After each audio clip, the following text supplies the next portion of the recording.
Hello friends, सबको राधे राधे। देखिए, आज बनाने हैं मुझे साबूदाने के पापड़ घर पे, और बहुत ही आसान तरीके से बताऊंगी और बहुत ही अच्छे बनते हैं, जैसे बिल्कुल रेडीमेड से इस तरह से। तो चलिए फटाफट से बनाते हैं।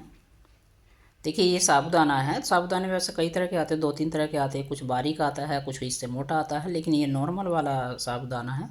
तो ये मैंने 1 कप साबूदाना लिया है और इसमें 1 कप ही मुझे पानी डालना है। पानी डाल के और कम से कम 5-6 घंटे के लिए भिगो के रखना है। इसमें ज़्यादा पानी डालना नहीं होता, बस इतना ही पानी डालना होता है ताकि ये अच्छे से फूल जाए। अब देखिए, 6 घंटे हो गए थे इसको भीगे भीगे, तो इसमें पानी बिल्कुल नहीं रहा, सूखा है, लेकिन हर एक दाना फूल गया है। और जैसे हाथ से मल के देख रहे हैं तो बिल्कुल भी मतलब इसमें गुठली दिखाई नहीं दे रही जैसे होता है। बस इसी तरह का होना चाहिए, ज़्यादा पानी भी नहीं होना चाहिए और ये फूल जाना चाहिए। तो देखिए फूल गया है, तो चलिए बनाना शुरू करते हैं। इसमें थोड़ा सा मैंने नमक भी डाला है। वैसे नमक पानी में डाल देना चाहिए, लेकिन मेरे याद नहीं रही थी। कोई बात नहीं, बाद में भी डाल लेते हैं। वैसे मार्केट के तो बिल्कुल फीके फीके आते हैं। अब एक प्लेट लेनी है और प्लेट में हल्का सा ऑयल लगाना है, ताकि जो टिक्की बनाएंगे हम वो इसमें चिपकने ना पाए। और उसमें हमें चूड़ी रखनी है। अभी आप सोच रहे होंगे चूड़ी क्यों रखी है, ये वैसे ही बन जाती। लेकिन चूड़ी क्या होता है, बिल्कुल एक साइज़ के बनते हैं। जिस साइज़ की हम चूड़ी रखेंगे उसी साइज़ की हमारी टिक्की होती है। जैसे रेडीमेड होती है, कोई छोटी होती है, कोई बड़ी होती है। टिक्की का जो भी साइज़ देना हो उसी साइज़ के बन जाते हैं। जैसे कोई लंबी भी बन जाती है, गोल भी बन जाती है, स्क्वायर में भी बन जाती हैं। लेकिन चूड़ी से क्या होता है, ये हल्की होती है तो आराम से उड़ जाती है चाकू की नोक से। और इसमें हम जो भीगा हुआ साबूदाना था उसकी लेयर लगा देंगे। देखिए, लेयर सिंगल सिंगल ही लगानी है ताकि ज़्यादा मोटे ना हो, क्योंकि सिंगल लेयर लगाते तो ज़्यादा अच्छा बनते हैं और फूलते भी अच्छे हैं।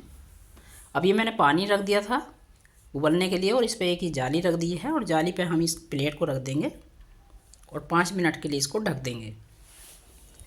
क्योंकि इससे हमें स्टीम करना है, जैसे हम ढोकला बनाते हैं इसी तरह से सेम यही प्रोसीजर है इसका, और कोई अलग नहीं है। 5 मिनट हो गए हैं तो ये थोड़े से हल्के से मतलब एक दूसरे से स्टीम होके ही जुड़ जाते हैं जो ये साबूदाना। और हमने वो प्लेट निकाल ली है और दूसरी उस पर रख दी है।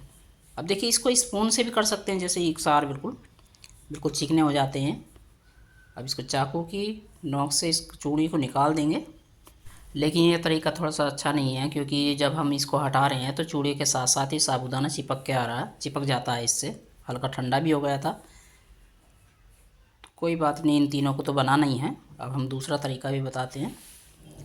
ये निकाल ली है तो इसको हमें सुखाने के लिए रख देना है एक स्पून की सहायता से।